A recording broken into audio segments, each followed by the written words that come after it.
15 anyos na binatilyo nalunod sa ilog ng Calasiao, bangkay na ng matagpuan. Detalye ng balita mula kay Freddy Pajardo, Aris 38. Masantos siya kabasani, Chikamin sa ating mga kababayan dyan sa Pangasinan, Freddy.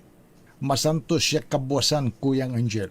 Alas 4:43 ng hapon, nakatanggap ng report ng Calasiao Police ng isang insidente ng pagkalunod sa Marusay, Sinukalan River sa bahagi ng Barangay Sungkoy, Calasiao. Batay sa ulat ni OSC Chief of Police Lieutenant Colonel Rodel Gabatin, agad rumisponde ang kanyang mga tauhan at nagsagawa ng search and rescue operation, katuwang ang WASAR team at Bureau of Fire Protection at ilang mga volunteers individual na pawang residente sa nabanggit na barangay. Sa kasama ang palad hanggang sa kumagit ang dilim ay hindi natagpuan ang katawan ng biktima at kahapon ng umaga, pagsikat ng araw, muling ipinagpatuloy ang retrieval operation at ganap na alas 8:09 ng umaga natagpuan ang wala ng buhay na katawan ng biktima na agad na ipinasakamay sa kanyang pamilya. Samantala, mahigpit ang paalala ng mga otoridad sa publiko na huwag hayaang maligo sa ilog, sapa o erigasyon ang mga kabataan, lalo kung hindi marunong lumangoy ang inyong mga anak, upang maiwasan ang anumang insidente ng pagkalunod. Sa ngayon ay malalalim ang mga nasabing katubigan dahil sa sunod-sunod na malalakas ng ulan na nararanasan dito sa Pangasinan.